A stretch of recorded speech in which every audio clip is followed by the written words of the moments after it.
Hi, it's Mike Pangia, and today we're going to make something that is pretty basic. It's something that you've probably all seen. You might have fed it to your children on a regular basis. It's mac and cheese. But we're going to make it from the real ingredients. We're not going to use any chemicals or any strange compounds. And as a side benefit, the cheddar cheese sauce that we're going to use to make mac and cheese is useful in a lot of other ways. It's great over vegetables like steamed broccoli or steamed asparagus. So you get an extra benefit out of it that way. Now, the boxed macaroni and cheese that you may be used to is not terrible. I mean, it's not a bad tasting thing. I just wonder at why they need the chemicals in it. A couple of things in here to note: sodium phosphate, calcium phosphate, sodium triphosphate. I've looked these all up and they're not particularly harmful to most people. The Food and Drug Administration has rated them as safe additives. They can have negative effects on some people some of the time. The first thing we need to do here is get some water boiling in a large pot.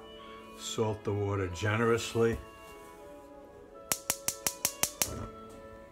Get that thing going. The main ingredient in our cheddar cheese sauce is the cheddar cheese. I'm going to use the box grater with the biggest holes to grate our cheese.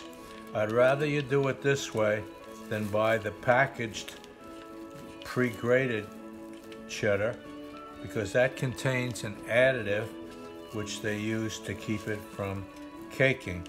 The bad part of it is it doesn't melt as well with that additive. So if you want to make a really nice sauce, you ought to grate your own. Of course, I'm not there. I can't enforce it. If you choose to get it pre-grated, I can't stop you. And it will work more or less anyway. Now, here's what I want you to do. I'm not going to give you any measurements, but I want you to make a pile about the size of a baseball. And that's how much you need. We're going to use our baseball-sized pile of cheddar cheese. We're going to start with a ½ cup of milk. We can add more later if we need it. And about 1 tablespoon of butter. You can use the marks on the side of the stick. It shows you about how much is a tablespoon. The measurements aren't that precise in this recipe. It's not that important that you get it exact. And we're going to use a heaping tablespoon of flour. Once we have a rolling boil, I have a 1 pound box of elbow macaroni here. I'm going to put about half of it into the boiling water. Give it a stir with a wooden spoon and let it cook. Now we'll start our cheese sauce. First, the butter.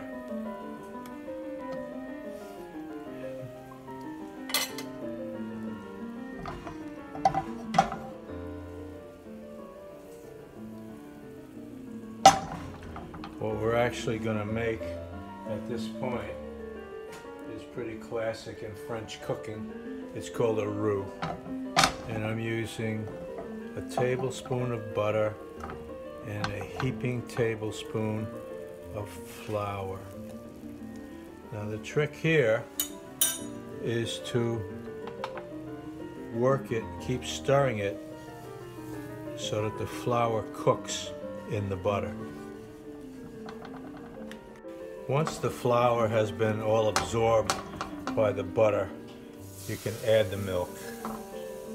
Now you'll keep stirring until it thickens.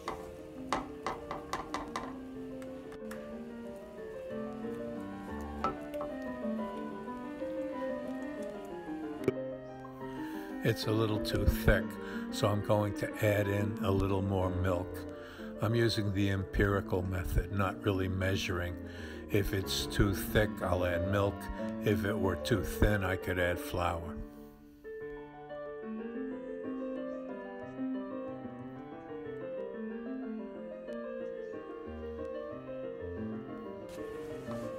This is thick and fairly smooth, so I'm going to add in the cheese.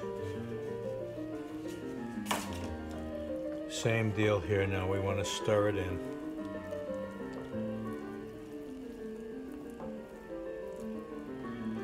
Now, if you were just making a cheese sauce, when it was so thick and you wanted to thin it a little, you'd add a little milk. But in the case of the macaroni that we're making, we're going to do something a little different. We're going to go into the water that's cooking the macaroni and add a little bit of the water to our pasta. That'll help make it creamy.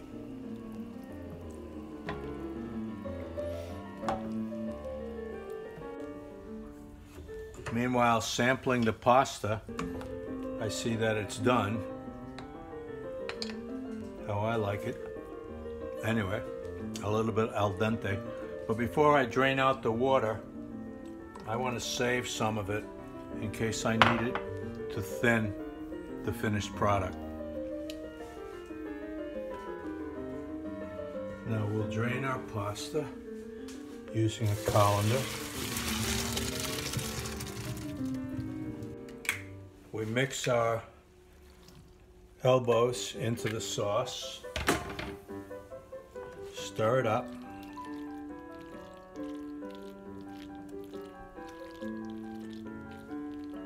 One last thing you can do to make it even more special, I have a thick cut piece of pancetta here, which is Italian bacon. You can use pancetta if you can get it, or a thick slice of ham will work. And what I'm doing, I'm cutting it into 1/4-inch cubes. Then I'm going to mic it for about 45 seconds on full power. Then I'm going to stir it in to our mac and cheese.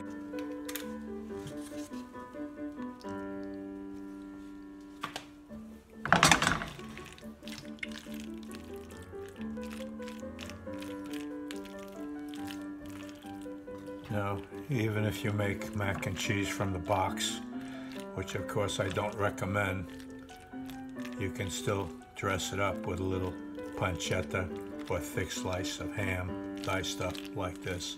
It'll make it a little more special.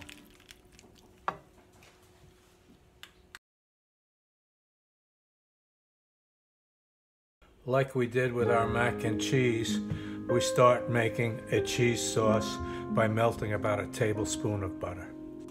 Again, once the butter is melted, we mix in about a tablespoon of all-purpose flour. Stir it up, get it well incorporated with the butter. I don't want to make this sound overly sophisticated, but what we've done here is made what they call in French cooking a roux.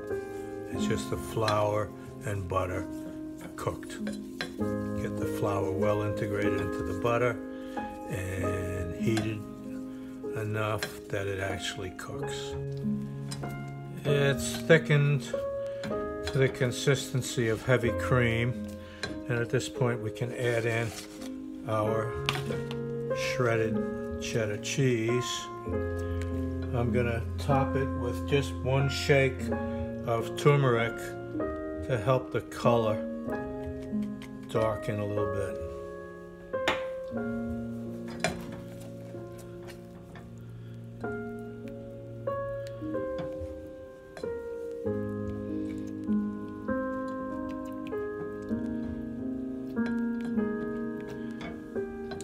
I'd like it to be a little bit looser to have it at pouring consistency, so I'm going to put a little bit more warm milk in it.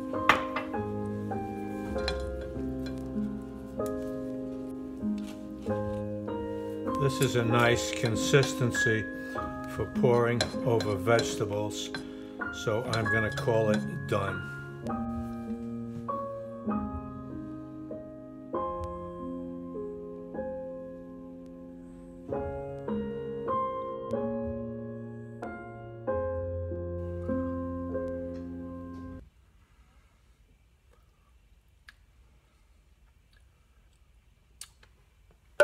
There's our steamed asparagus with cheddar cheese sauce.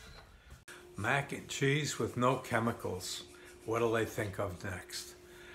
Okay, I think you can appreciate this and get a little more satisfaction out of preparing this relatively ordinary meal.